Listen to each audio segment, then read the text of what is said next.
Pretty good, actually. Oh, Kathy's here. Kathy is here. All right. All right. Family support. Yes. George was supposed to be on too, Elizabeth. What? George was supposed to be on too. He said he'd give up his spot, but I said it wasn't necessary. Yeah, he listens to me too much already. Maybe he was trying to get out of it. Yeah, he's like, I'll give it up.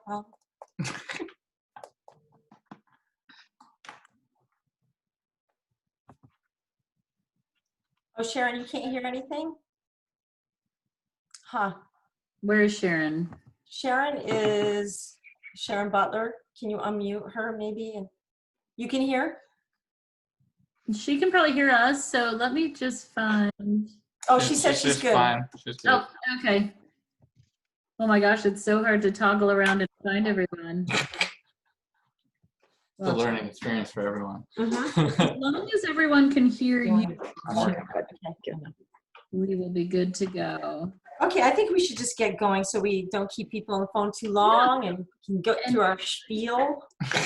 Absolutely. I will turn it over, not literally, but you guys go ahead and start. I have the meeting recording and I have everyone muted as they come on. So we will turn it over to Elizabeth and Yohan. Thanks everyone for joining us this afternoon. It really means a lot to us. And Laurel, thank you so much for taking part of your Saturday to be on too.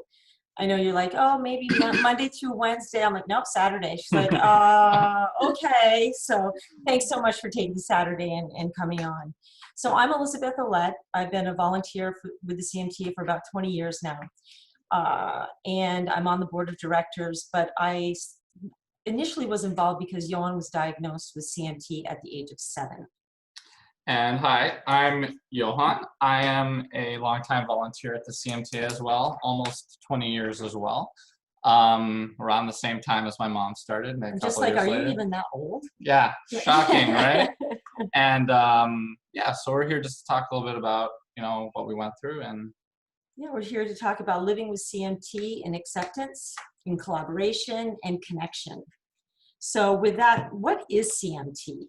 And I'm not going to go into a whole big explanation. I think a lot of you know what CMT or Charcot-Marie-Tooth is, but I made up this poster last year just to, kind of explain it's a group of heritable disorders, means family members pass it on typically generation through generation, and it's has to do with gene mutations. It's mutated genes, right? Right.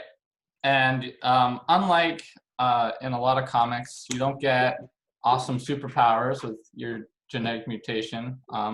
You do get powers where you can trip over thin air and things along those lines, but nothing exciting, really, in my opinion, honestly. And so a lot of times people think of CMT as only hands and feet, and that's so untrue.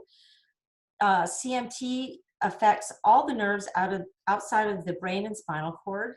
So you can get numbness in your hands, in your arms, in your feet, in your legs. You can have diaphragm issues. It can affect your sleep.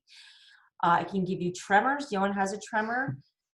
Tripping and falling and balance issues and, hearing loss in some rarer cases.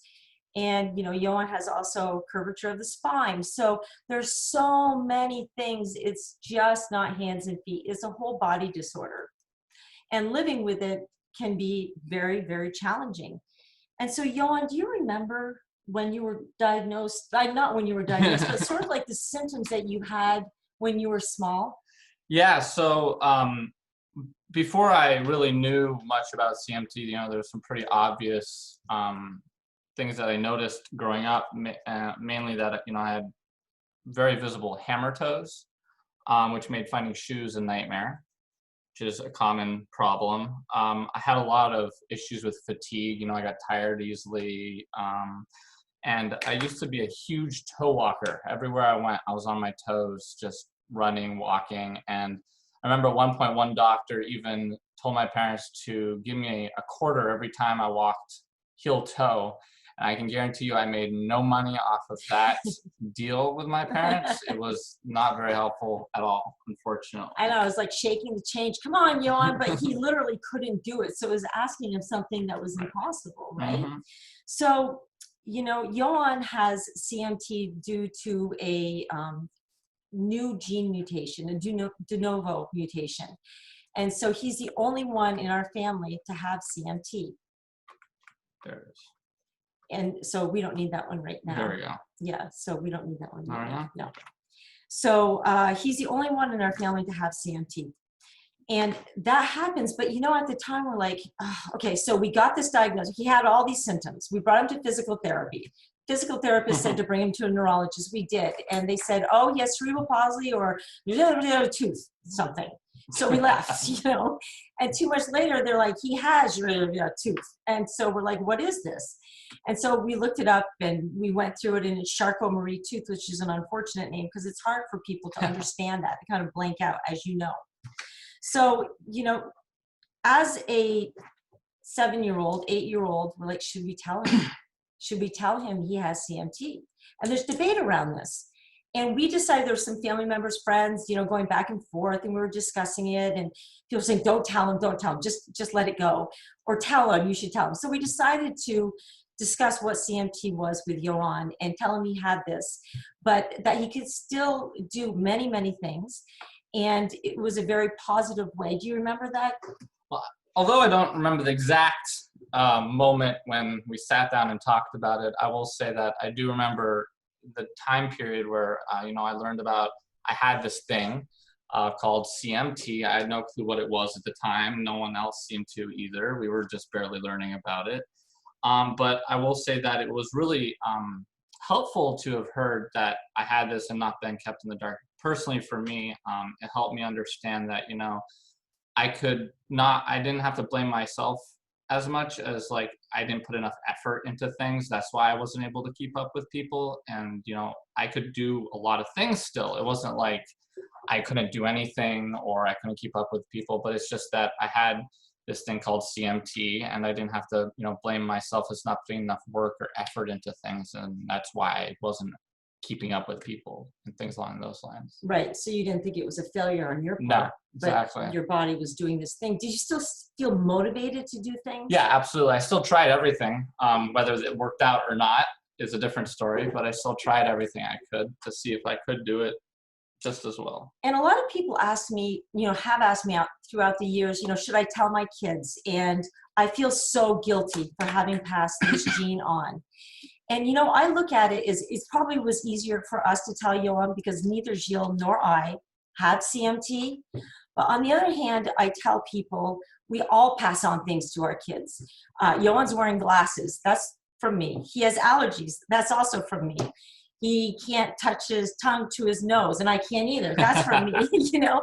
So we all pass on these things to our kids, and maybe a predisposition to a certain disease or whatever. So you might not see it now, and you may not grow up with the physical effects, but we all do pass on certain genes to our kids, good and bad.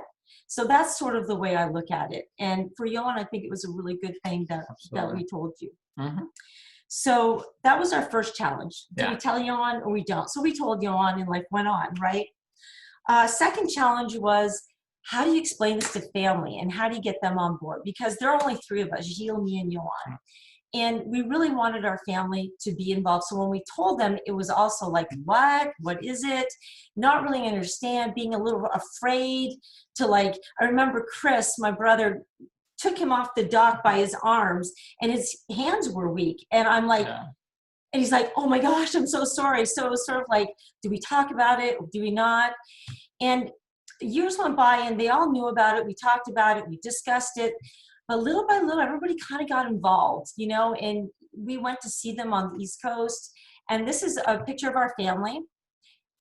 And can they see it? Yeah. This is our picture of our family, my mom, me, and my brother, Chris. Why don't you talk about the cycle event? So, This is Chris, right there. whether you know or not, Kathy.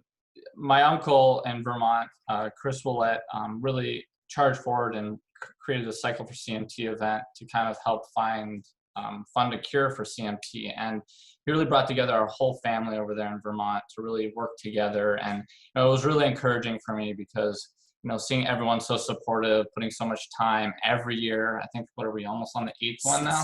Seventh one? They fly by. It's amazing how many have gone by and how, consistently he's worked hard every year for this. And it's been really, really encouraging and really given me a lot of motivation to try my hardest as well, seeing him do all this work. Yeah, and so our family's been really supportive, and we feel very happy and grateful for that. And Kathy's on now, and I can't thank you enough for all your support. It's always, what can we do to help? What can we do to help? And that gives us support too, and friends also. So the second thing was, second challenge was getting family and friends on board. The third challenge was really school, right? It was a big challenge, school. Yeah. And so why don't you talk to us about your school challenges? Right. So, and this is when you were 7, 8, this 9. is when I was in grade school specifically. Back when I just kind of got a really rough idea what CMT was. I didn't know a lot, neither did anyone, honestly. And in public school, they make you do certain physical activities all together, such as as I like to call it, the infamous mile run that they made all the kids do together. You had to run 2 laps around this field, and it was mandatory. Everyone had to do it, and I couldn't do it. It was just like grueling for me. So that was a huge challenge for me, was that. Another one of my most hated activities on the playground was the monkey bars. Because of my pretty weak grip strength at the time, and even now, I couldn't hold on at all. I could try for dear life, but my friends next to me were doing backflips off of the monkey bars, doing all these sorts of tricks, and I was there just trying to hold on. So that was it's really interesting. And then, my handwriting was another big thing. So I like to explain to my teachers that I was just writing really advanced cursive. And it was really my own code, kind of like a doctor would write. And they didn't really buy it, unfortunately, but I tried selling that for a couple of years. Biking was another big issue. A lot of my friends biked. My dad is a big biker, still is. And I would fall off the bike no matter what I had. I could have training wheels and somehow it would still fall off that bike. So that was also kind of put down as something it was really hard for me to do. So those are just some of, the physical challenges I ran into when I was younger in grade school. Yeah, and there were also social challenges. Because, when you appear different and people don't oh, you want to go back to that? Why don't we go back to the monkey bars? Yeah, let's just do that. Yeah, so this is his nemesis, the monkey bars. It's okay. And then, serial casting and the boots he was wearing to keep his feet straight. That's good. Thank you. It's okay. So as you appear, you go to school, and then the kids don't understand. They see you're different, you're slower, you're this, you're that. And what were some of those social challenges? Because they were not easy. Right. So social challenges, these are almost worse than the physical challenges, honestly, because at that age, a lot of the kids didn't really try to understand. They kind of see you getting. So what we didn't mention was that we worked with the school to get some special accommodations to help me, a cushion for my back, for example. If I wasn't feeling the energy or the ability to, I didn't have to run the mile. I could walk it with a few of my friends. They let me do that, or I could sit it out completely. And, the other kids saw this and they didn't really understand why I was getting these accommodations compared to them. They thought it was unfair. They thought, I was being treated better than them. They just didn't know. And, after a little while, I think it was the beginning or midway through 3rd grade, I started getting a lot of people bullying me, calling me names. Mostly was the big thing, lazy, you're getting all these things. People would come up to me and say, work harder, you're not trying hard, why are you being so lazy? And that was really tough for me at 7, 8 years old. Just learned I got this thing called CMT, didn't really understand it, no one did again. And so I had trouble explaining it to them because I didn't really understand it myself very well. And so what I ended up doing was I ended up talking to my mom about it and asking her to kind of help me strategize on how to, I don't know if that's what I thought at the time, but basically to help me out, try and figure out what can I do about this? Because, I had some good friends, but it was very hard those years. Because then the more somebody bullies you, then you feel isolated, right? And then he didn't want to go to school. And so I came up with this school program, and it's, if you just do a Google search and you're interested in seeing it, teaching kids about CMT. It's a program I brought in school to explain CMT in a really interactive and fun way. And you can go back to the other screen. Yeah, thanks. No, just to the regular screen. So it's a fun way to teach kids about CMT. And one of the things I did was explain it, because I think bullying a lot has to do with ignorance. People just don't understand. They're scared. And so the first thing the kids do is make fun. And so one of the things that I taught them, so if you Google search teaching kids about CMT, it will come up. It's on the CMT website, the whole thing. I had it videotaped. And it was at this kind of, we did it several times in several schools, but the one on the CMT website is kind of like a hippie school, hippie teacher, so no judgment there. It all worked out. But one of the things is I had them put socks on their hands. And I said to everyone, Yohan didn't have socks on his hands, right? I said, everyone, come on, the bus is coming, and putting them under time pressure. And they have these double socks, and they're trying to like button their shirts. And what I would do is the kids that did not have socks, I would reward them with like jelly beans, saying, great job, you got your shirt buttoned and unbuttoned in the time. And the kids that had the socks are like, what? That's not fair. That's just not fair. Like, and then we brought it back to like, this is someone with CMT. They are trying their hardest and they can't do it. And so they could feel that sense of injustice and inequality. So that was one of the things. And then I made up a nerve with the wires and had kids run up and down, going back and forth on the wire. And the child with CMT would run once, and then the child without CMT would run 4 or 5 times to show how much more energy it took to move through space. So I've done that in several schools, and Yohan was great because he wanted me to come in because we're very open about CMT. And so what was the effect on your classmates after that? So what was great was, as Elizabeth said, I had wanted her to come in and give this presentation. We worked on it together a little bit.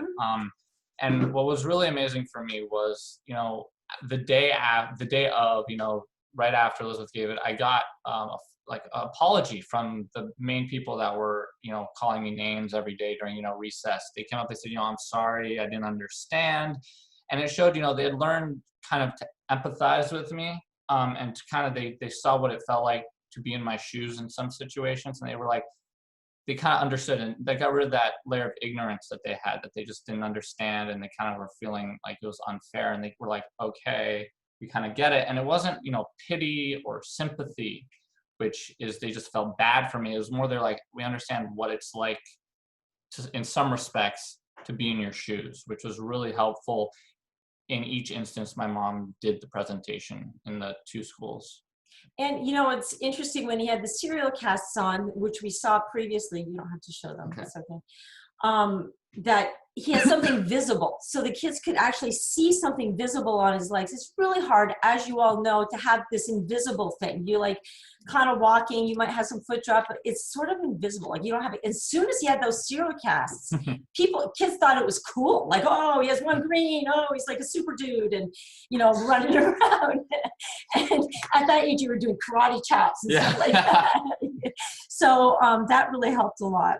So you couldn't really do a lot of the things like school competitive sports. It wasn't your thing. So we really tried to encourage Yohan to do things outside the realm of school, things that would really interest him. So why don't you tell them a little bit what you did? Right. So there were a couple sports that I realized I was able to do really well and had a lot of fun. Scuba diving. So I was lucky enough where I was able to go and learn how to scuba dive, which is an amazing thing to do if you're not afraid of being under the water in the blue. You can only breathe with a tube. Yeah, and if you run out of oxygen, you have issues. Because it's this very much weightless environment where you can kind of fly around underwater. It was really nice, especially when I was young. 9, 10 years old. Another activity that I really love doing was archery. I practiced archery even still. There I'm in my purple hair phase, as you can see, but that was late around 8th grade, and I loved it. I still do archery. And probably the most impactful one of them all was horseback riding. So I rode horses for around 14 years. The little guy right there, Athos, and my dad right there on his horse, China. And it was amazing because riding a horse, you make this emotional bond with this animal, this connection that really lasts a lifetime, and they're amazing because they respond to you. And so working with it, it was really helpful because my CMT, made it hard for me to do running, but on a horse, I was faster than most people that were on their feet, so it's kind of a really awesome sport, and it really helped me build self-confidence in myself, because I was able to do it, and I was riding 3 hours to this crazy trail, jumping over a river. It was nuts. It was fun. It was great. Yeah, that's awesome. And so, and he did bowling, and, Right. there are a couple of other things ones, now. yeah. And the one thing, a lot of times kids you say, you got to stretch. You have to do this exercise. You have to do that exercise.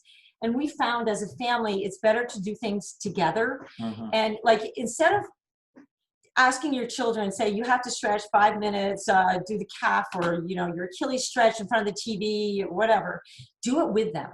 So they're not a one out. Do it with them so they don't feel like they're being punished or they have a special thing, that you do it as a family. Do your exercises if you can. And so the one thing, Yohan brought us all into horseback riding because of his interest in horses, right?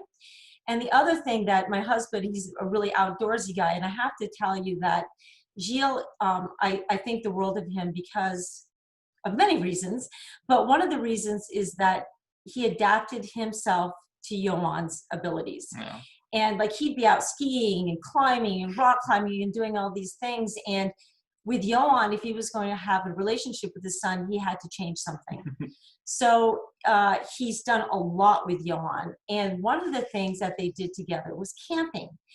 And, the protective mom I am, I remember calling Mark Willis once. Yohan had sprained his ankle. I'm like, oh, Mark, he sprained his ankle. What do we do? And like that. And he was just kind of laughing at me. Like, this is the first time of like 100 times you're going to be calling me if you're going to freak out every time he, sprains his ankle. But they went camping together. And why don't you, before we show them the picture, because I was always like a little nervous about their camping trips. I'm like, what are they doing? Are they pushing them too far? Are they going to make them do this? And I wish I had relaxed and trusted the process, but that's just who I am. And looking back, it was the best experiences ever, I think. Yeah, so my dad would bring me camping almost 4 times a year with a couple friends of his, an old friend of his and his friend's son. And we really went to some really great places. And, my dad really, what he did was he was great. He was careful that I wouldn't overdo it, but he tried to push my limits a little bit so I wouldn't be afraid of doing things that maybe looked a little bit more difficult than I'd done before, but weren't also too risky. My mom might disagree with that, but, and I had a lot of fun with that. And, I would go to the redwood forests, and we'd be camping there for like 4 or 5 days, making our own food, making everything ourselves, and putting up tents. And it was a great experience. And we would go kayaking. Once we almost got stuck because the tide was coming in, and we're in this mud flat area, and we're like, oh no, we got to get out of here because otherwise we're gonna have to be pulling our boats out for like the next 6 hours or something.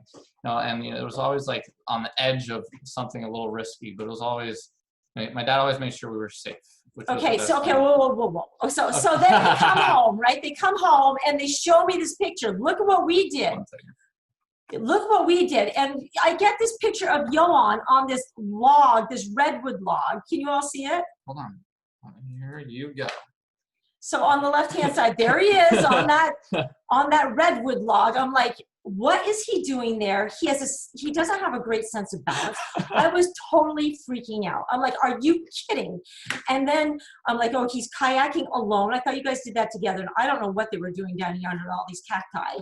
And just to note, that's actually a hockey stick in my hand, not a walking stick. It wasn't meant for balance. Just if you thought I was doing that, because we're playing hockey or something while we were camping. But these are some of the best memories of his lifetime. And I don't know, was it really scary on there? No, actually, I was running across. I mean, walking carefully across the log. My bad. And if you had fallen, what would have happened? Is it really far from the ground? It's like 20 feet up. Oh my God! Up, Let's move on, because now I'm gonna get all upset again.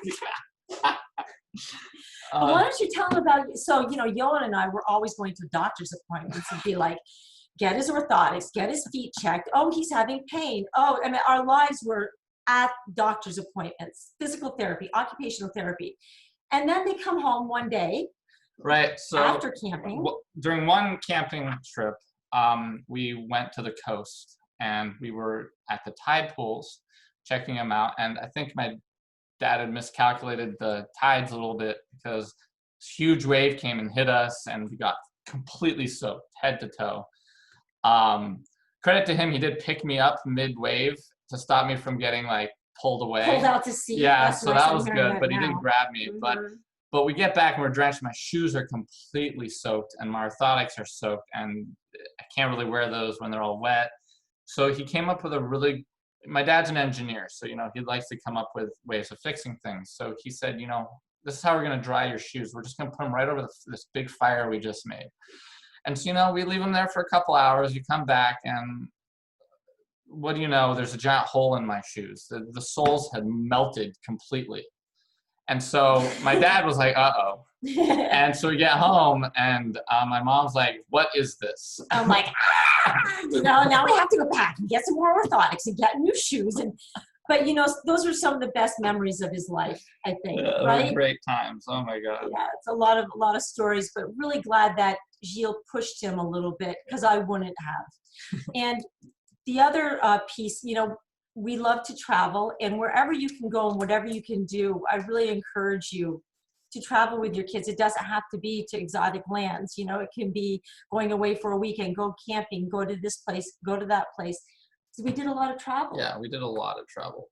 And, what was great about the traveling, we'll show you a few photos, was that when I was a kid, I was allowed to watch TV if it was educational.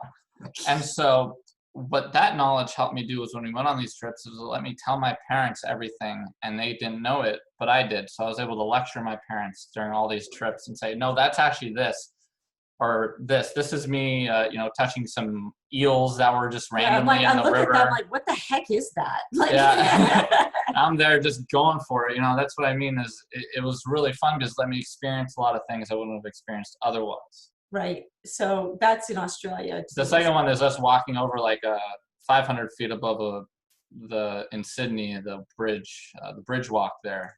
And it was a lot of fun. It was a lot of fun. So we really encourage you to travel. And we were making jokes because we did take him out of school to do traveling, but we just thought that it was a private school. And we thought that it was really important to travel, and you learn so much when you travel about other cultures, other people, and even people in other places. And we had a lot of good times doing that. The other thing that, my thing was when I first started getting involved with the CMTA, I had my own support group, and now they're called branches. And so one of the big discussions was, do I bring 8-year-old Yohan to a branch meeting? And I'm thinking, oh my God, he's going to see people with wheelchairs and walkers and limping and surgeries. And do I want to expose him to that? And I'm like, what the hell? Come on, let's go.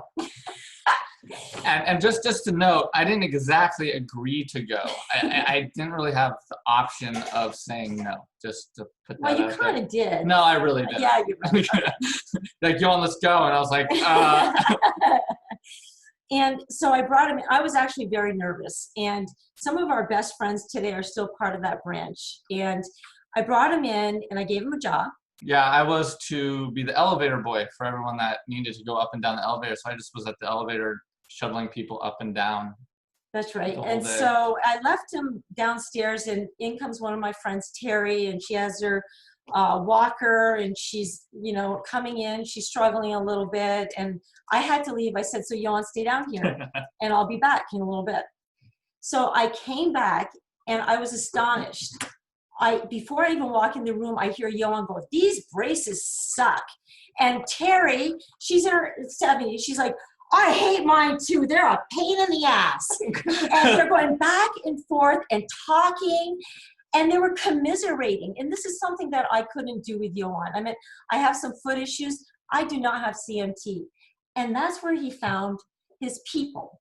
Yeah, so the great thing was going into the first meeting was a little intimidating because I was slightly younger than everyone there by a good amount at that time. Like 70 years. Well, not everyone was that much older than me, but yeah, I was definitely the youngest person at my mom's support group meetings. And so initially, it was a little hard, but you know, once we started talking, you know, and they shared their experiences with 8-year-old me or 9-year-old me, little me, I really understood what they were going through because it was what I was going through as well. And so we kind of met up right there and we started talking, you know, and Elizabeth said, you know, I hated my braces with an undying passion because they sucked. And, you know, and they all had the same opinion as I did about them. They just were like, well, we have to wear them. But, you know, so we all started complaining about braces together. And that kind of started a conversation where we just started talking about different things about CMT. And it's amazing to talk to other people who went through similar or almost the same, you know, voyage I'd had to go through up to 8 years old. I mean, but, you know, I kept going years after and it was consistent and it was really great talking with people. And you know, the other great thing is the CMTA community. So the support groups are part of the community. And I think you know a lot of people here because you've been really involved. Yes, again, willingly or not, I am very involved with the CMTA, at least when I was younger, but I've gone to a lot of, you know, conferences, meetings, Wayne State, Iowa City now, and met a lot of people at CMT. And it's really opened my eyes to not only what I've gone through, but the different ways other people go through CMT and, you know, how we all share similar and different, you know, symptoms and ways we have to deal with it. And I think this is a way of not feeling alone. A lot of people I've spoken with over the years feel very alone, very isolated, that people don't understand. I think with a base of family and friends, if you can get them on board, and the CMT community, you get a really nice support network. Yeah, and I will say that, you know, having, you know, family there is great, but one reason I'm very happy that I learned that I had CMT early was because I was to get involved with the CMTA when I was very young. I was able to meet a lot of people with CMT when I was very young that had gone through a lot more than I had, and able to kind of help me understand, you know, that, you know, it could go really well, I could be fine, you know, and just to kind of help me know there were other people that I could rely on that had gone through what I had gone through and what I might go through in the future that I could talk to and, you know, ask for advice and help. So one of the last things we're going to talk about is camp footprint, because I being overly protective, like Yohan's not going to any camp. There were no CMT camps. There was MDA camp, which was great, but Yohan never wanted to go anyway, so I never pushed it, right? Yeah. You know, I'm not going to any camp, you know? So camp footprint, Yohan went last summer, and it was a real eye-opener. He came home, and he's like, I wish I had had a camp like that when I was young. Yeah, so last year I went as a counselor. And, you know, I'd heard a lot about it because I know Jonah very well. He's the head of the camp. With Laurel. With Laurel as well. And so going was a great experience because I got to see a whole bunch of young kids and, you know, mid-aged kids, you know, become friends with each other and make relationships with similar aged people and really be able to bond. So that's the one thing that I wasn't able to get, because most of the people I met through the branch meetings now were older than I was. And it was just kind of a thing where, you know, why would you bring your kid to like a support group? I mean, I enjoyed it because I got to talk with people, but it's kind of hard to keep the attention of an 8-year-old for like 2 hours when people are talking about things. And believe me, I got bored during a good number of them as well. But going to Camp Footprint was great because not only did I get to see younger kids get along, but I also was able to make some friends my age as well there, working as a counselor. And it was just overall a really eye-opening experience to see this type of interaction. And it's going to be really great to get the youth more interested and really get to understand more what CMT is and how to deal with it. So, Yohan, we didn't discuss this, and I'm going to put you on the spot a little bit. I know, right? That's great. So, how do you see your life now going forward with CMT? Because, we really emphasize family, friends, community. And now that you have that basic platform and you have people embracing you, and, we've always accepted and talked about our CMT. We just, like, this is going to sound silly, but do you remember these Chinese torture devices? It's kind of broken because I've used it so many times. But if you keep fighting CMT and you don't tell people about it, can you get out of this Chinese torture? The only way you can get out of it is to relax into it. Sorry, I got to get a new one for display purposes. But seriously, relax into it and accept it. I mean, that's the way we've dealt with it. I'm not saying that's what you can do or what you will do or what you feel comfortable doing. It's worked for our family. Right. I'm very involved, and Yohan's still involved. Yes. Right? Yep. So how do you see your life with CMT now, like after this presentation and going forward? Well, so, looking back, throughout the years, obviously there's ups and downs with CMT, dealing with it through school, through high school, through college, which we might talk about in the future more in detail. But, overall, I see it as me staying involved. Obviously, now that I've been part of the CMTA community so long, CMT is really part of what I'm really interested in helping all the time and being part of. And what I like doing the most is talking about and trying to help people open up more about it if they're willing to, at least. And, one thing I like doing is talking to people that are younger than me that maybe are trying to go through similar challenges I may have gone through in school, or, how to talk to your friends about CMT. I remember years ago, I wrote something about how I dealt with college and CMT, talking to teachers, talking to my friends about it, how to explain it to people without feeling, uncomfortable or like you're admitting anything. So keeping that going forward is definitely what I'm aiming at. I think it's been very cathartic, actually. Yes. Cathartic experience. So do you have any ending words for this part of the presentation? Well, I just want to thank everyone for listening. Whether you had objections, but you're muted, so you can't really say them. But I hope we were able to give you some help, advice, anything. And again, we're going to answer some questions after this. Yeah, and I want to thank Yohan for being such a champ. I mean, he has gone through a lot, as I'm sure a lot of you have, but he keeps on going and he keeps moving forward, and he's part of the community, like it or not. So go ahead, Laurel. We'll take questions now. Thank you. Wonderful. Thank you, guys. I just love this information and sharing. So we have 51 people on the Zoom call. So excited you're here. This is an amazing turnout and just speaks to the topic and our community. So I'm going to navigate our way through questions, so just bear with me. But I'm going to be selfish for a minute and then kick off the questions if that's okay. So Yohan, I just wanted to ask, this comes up a lot with the younger folks in our community. When you meet new people, do you tell them up front about your CMT, or do you wait for it to sort of come about organically in conversation? Well, if I was in school, I would probably bring it up myself. So in grade school, my mom did the presentations, which kind of brought it up automatically through that. But a lot of times it would come up organically. They'd be like, oh, blah, blah, blah. And then I would have some form of way of explaining it to them. It depends on the age group, in my opinion, because the younger the people you're trying to explain it to, the simpler you have to be about it, because they don't understand PMP22, genetics, and all that fun stuff that even I sometimes don't understand completely. You got to really find a way to explain it in a way that 9 or 10 or 12, etc. will go on. So it changed as I grew up how I would approach that topic. So the younger I was, the more I would be more upfront about it. But in high school, I more or less let the school know, and my professors knew, and my close friends, I definitely would talk about it. But I wasn't like just walking around saying, I have CMT out loud to everyone. But if someone mentioned something, I was very open to explaining it to people. And in graduate school, I think it was just like, you know, I have CMT and Yeah, you know. in grad school, everyone had something going on, honestly. But you know what? Everybody has something going on all the time. All the time. Right? But it was, Yeah.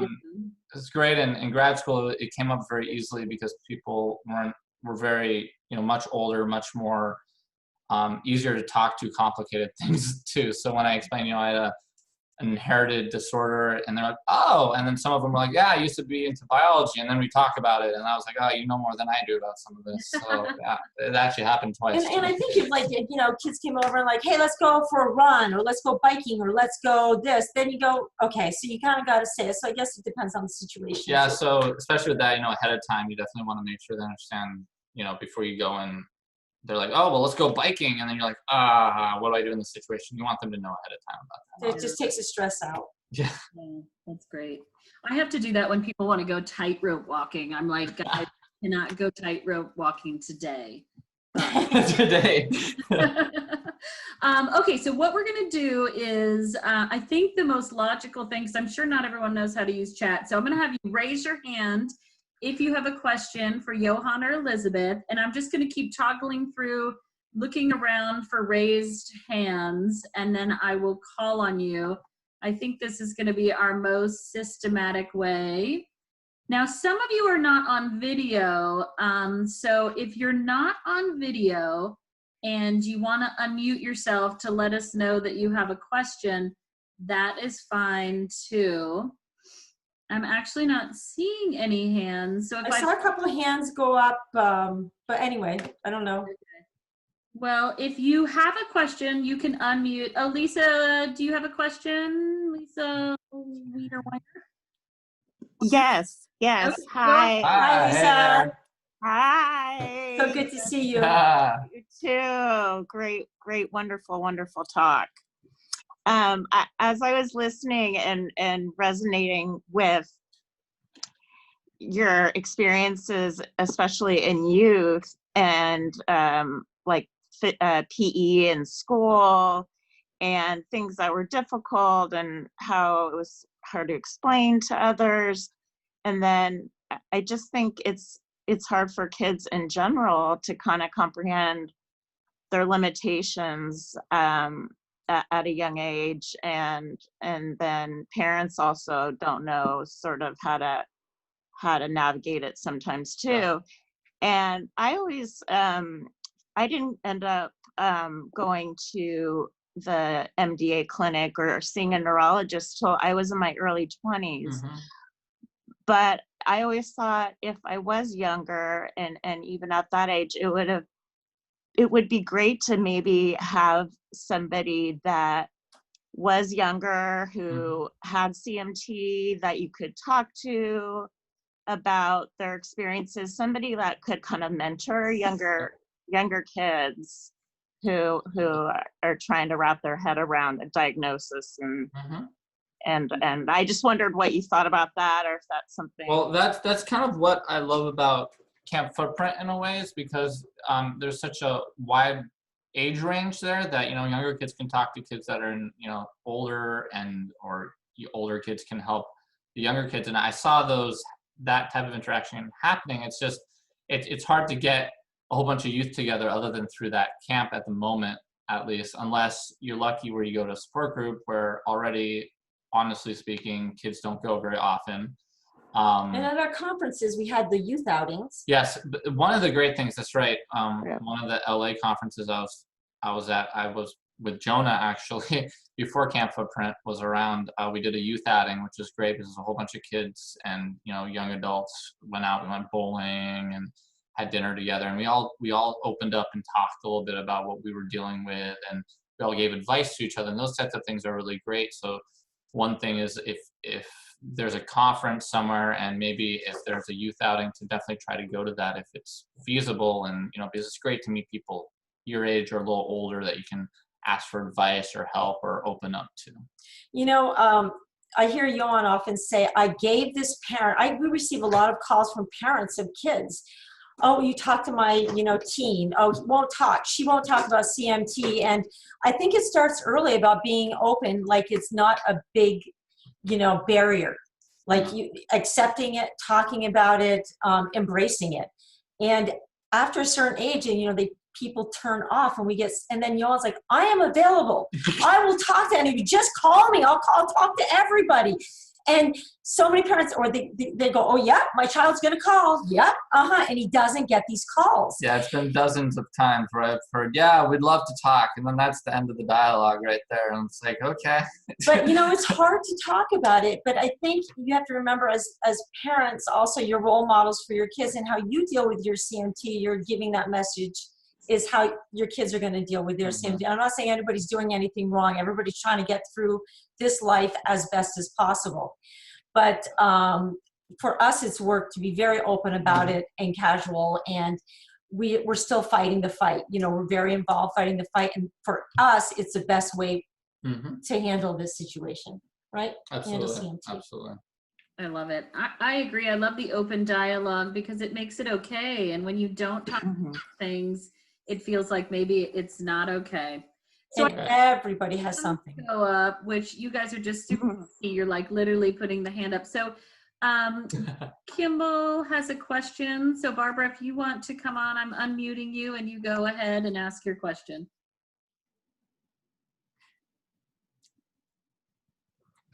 Can't hear. We can't hear you. Can you hear us?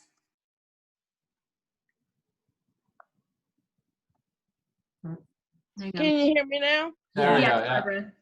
Okay. I'm going through this in my middle ages. I'm 47. Mine started about a year and a half ago, and I'm still going through actually getting diagnosed. Okay. I'm used to being a very active person. I used to do martial arts, bike riding, all sorts of different activities. What activities do you find are easiest for you to do? So for me, You can talk about your electric biking. well, so what's been great recently was I recently got an e-bike, which is an electric bike with a little electric motor on it, what's great about that is that, so for me, the biking has been horrible for the longest of my life because I had balance issues. It was just hard. If I got tired, I couldn't keep going. And, my dad is off doing all these crazy biking trips all the time. And I'm just like, oh boy, no, thank you. But one of the Cycle for CMT events, there was a e-bike that was shown there, and I tried it. And what's really amazing is basically it's called pedal assist. It helps you with the forward motion. And so I've gone on multiple 20, 30-mile rides these last few months. And it's really helped me get out, do this activity. So biking's become a new thing for me that I've done a lot of, because when I get tired, all I have to do is increase the assist level on it, and it makes it easier and makes me not as tired, or if I'm tired, makes me have to use less effort to do it. So that's one thing I've been doing a lot of recently, is biking, because of this new craze with these electronic bikes. Now that's one example. The other thing I was thinking is that, Yohan still goes to physical therapy once a week before social distancing started. But, since he has back issues, working his core and just keeping those muscles stretched out and flexible has been really key. Any movement that you can do, Pilates or yoga or, stretching. Right, absolutely. It's really helped your back. Yeah, I almost had back surgery, but through physical therapy, I was able to avoid it just through working on it till even now, consistently. PT has really been helpful. So I encourage you to stay active in any way you can. And I can totally relate to the loss of ability. I also used to be very, very active and do a lot of things. And because of a foot problem I have with nerves, a neuropathic thing, I'm very limited, and you just got to find the things that you can do and enjoy those things as much as you can without looking too much in the past. Yeah. And moving forward. Barbara. Yeah, I was thinking about doing a recumbent bike, but I didn't know if that would be. Yeah. No, it's actually, I haven't done it myself, but I know quite a few people that do it. It's Absolutely. extremely fun as well. I have a few friends that have told me a lot about it and tried to get me to do it as well. Thank you. Thank you. And if you're on social media, Barbara, we have a group called CMT Active on Facebook or on Instagram, and it's really fun. People chime in and share how they're staying active with their CMT. So if you're on Facebook or Instagram, look up CMT Active, and you'll learn a lot there. And okay, very cool. Thank you, Barbara. Okay, so Faye Halpern had a question. Faye, do you want to go ahead? Sure. Can people hear me? Yeah, hi. Right. Another sense. Yeah, nice to see everyone. Thank you so much. That was wonderful to hear about your experiences. I wondered if you could take us, Yohan, a little bit past high school and just talk about how did you think about your career and figuring out what you were going to do? Thinking specifically of my son. No, it's a great question. Very Good timely. question. It's funny. So after high school, going to college, I wanted to go into psychology. So that's what I did. I psychology major.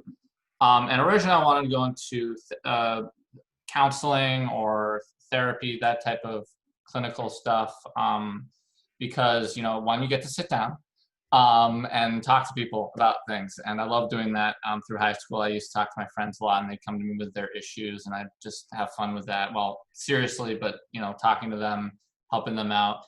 But then I worked at a clinical lockdown facility, which wasn't as fun. So I kind of switched to more of wanting to work more in a HR sphere, as in work with groups or teams. So right now, what I'm trying to do right now is get a job in human resources, but more specifically in training and development and things along those lines. And when thinking about that, a lot of what I'm interested in doing is trying to help people become more motivated in what they're doing, but through various different means. And so that's kind of been my motivation throughout college and grad school, now that I'm out there looking for a full-time job there. But, you know, one of the big considerations obviously is, like, I can't, you know, be standing for a very long time. So, or, you know, sitting is great for periods of time. And your fatigue level also is pretty high, right? And I also have to do a job where I can make sure I can manage my fatigue. So flexible work hours is also extremely important to take into consideration with all that. And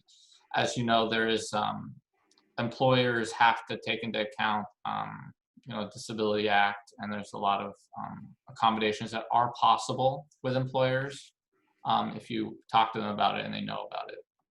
But it's a tough thing, especially here in the Bay Area. Everybody's so go, go, go, you know, and people from all over, and just, you know, expect 65-hour work weeks. But Yohan's doing some work with the CMTA, which he's actually really enjoying while he's looking for a real job. But this is becoming a real job, actually. Yeah, I'm starting to getting sucked into the CMTA a little bit more than intended, but it's been going great. What's your new job title? Well, I'm allowed to be called Donor Relations Manager. There you go. He just got his official title, so we're very proud of him. Go innovate. Oh God, let's stop playing that. That's fantastic. Thank you for your great question.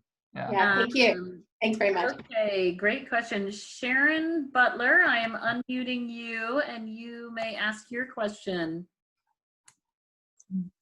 Yohan, kind of doubling on that question about work, when you go into an interview because you have specific needs that you'll have to have at the workplace, do you mention that? Is that part of your interview? So it was initially something that I had in my resume, actually, but I got a lot of advice that at least at the beginning during the interview phase, you might not want to talk about it. Now, I don't know if I fully agreed with that opinion because I'm very open about everything. Generally, I like to just bring it up because CMT, you know, is a thing that's really shaped a lot of who I am and what I'm interested in. But they say during the initial interview, you can mention it, but you don't want to go too deep into it because that's not the point of why you're there. You're there to tell them what you're good at, your skills, and what you want to do and kind of what you're looking forward to. The CMT, although it's important, it's definitely more of just like something you would talk and hash out the details out afterwards. You also don't want them to feel hesitant and not know really like, are you actually going to be able to do this job because of this? If you're confident and you have the skills for it, it's not something that should stop you from being able to do what you want to do as long as they know about it at some point, and they have to accommodate you by law. So, I mean, I have mixed feelings on it. Sometimes I feel like you should talk about it if it's important in specific situations. Yeah. And other times I think unless it's necessary, it's not something you have to bring up in the interview process, at least. You do have to bring it up at some point.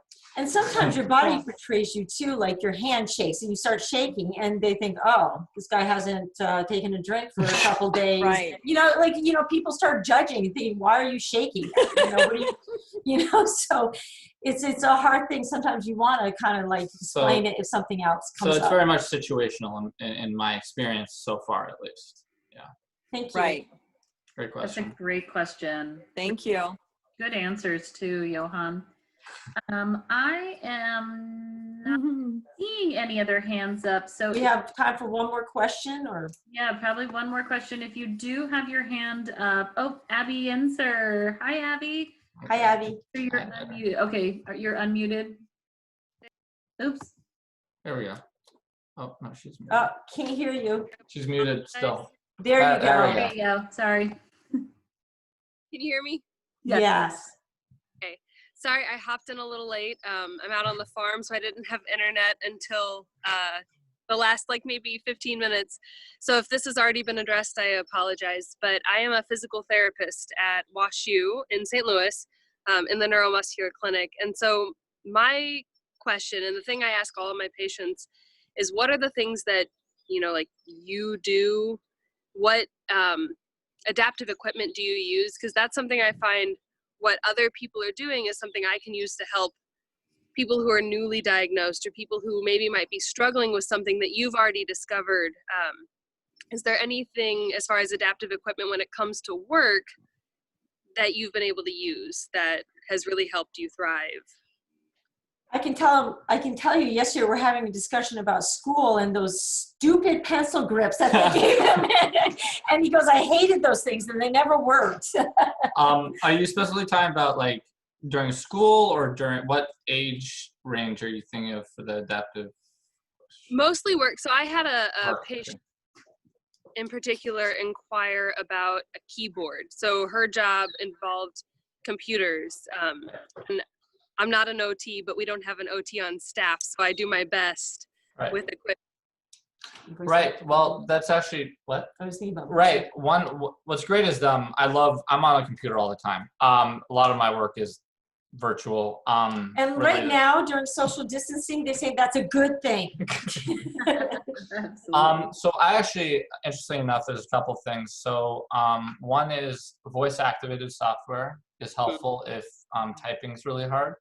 I used it for quite a number of years until I got frustrated and then just stopped typing a lot of things in general. But that was really helpful when I was doing long papers in school or, you know, documents, anything that took, you know, way too long to type out by my hands and my hands might start hurting or cramping.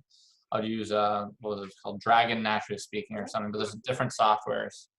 Another thing is, you know, getting an ergonomic chair. So the chair I have right here is my office chair, and I have a lot of back issues, and I used to have a lot of problems sitting down for periods of time because of that. So I did a lot of research on finding a chair that really helped me.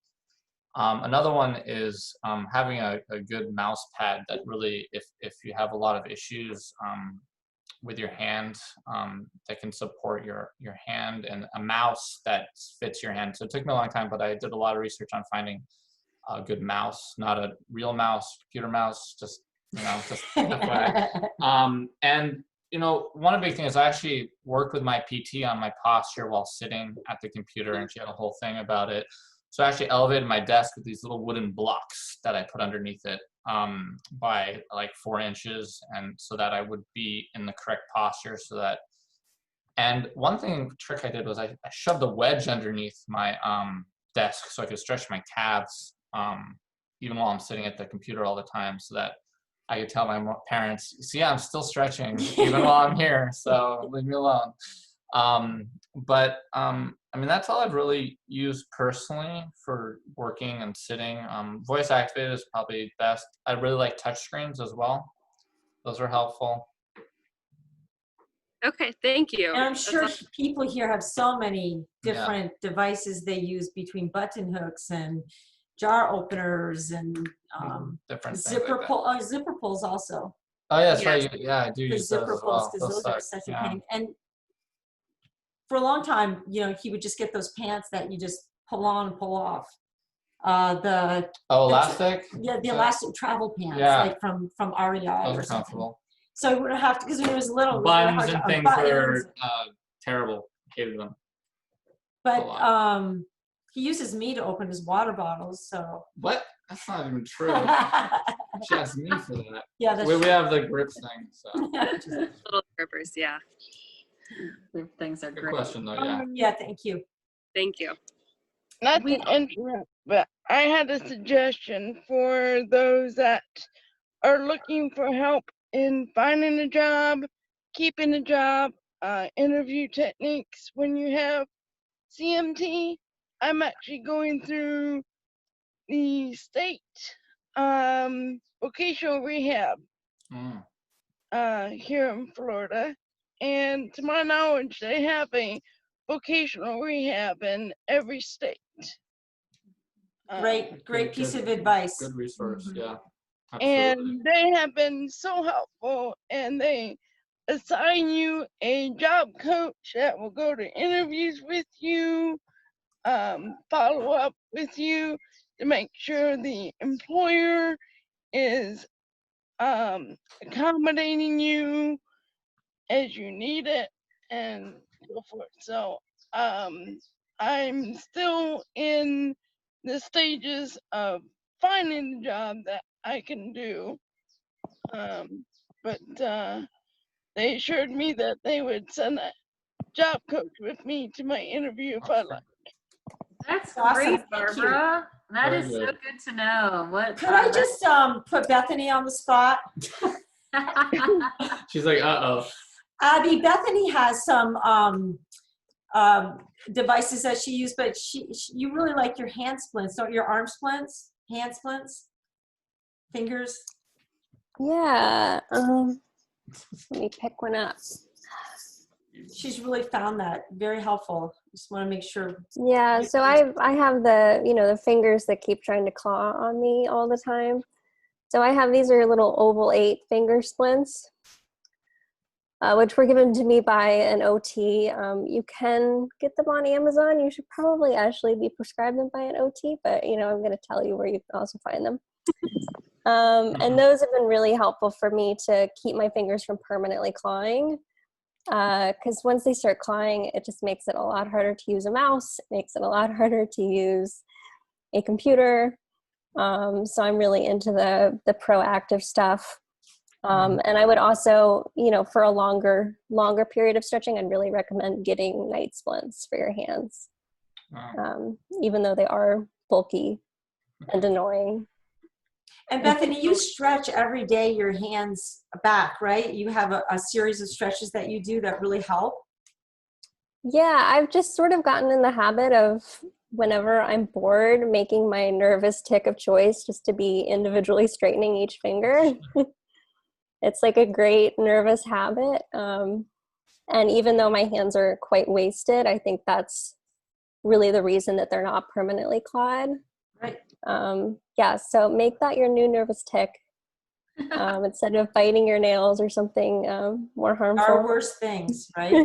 Exactly. Thank you. Thank you. That's fantastic. Well, I want to thank everyone for attending today. We really enjoyed this. It was fun presenting, and it was fun listening to you and your questions. And we hope to do it again, because this is only the beginning. Yeah, so stay tuned for the next episode. CMT with Elizabeth and Johan. Thank you so much. Thank you. Have a great Thanks, afternoon. everyone. Bye-bye. Bye. Thanks, Elizabeth and Johan. Welcome. Bye.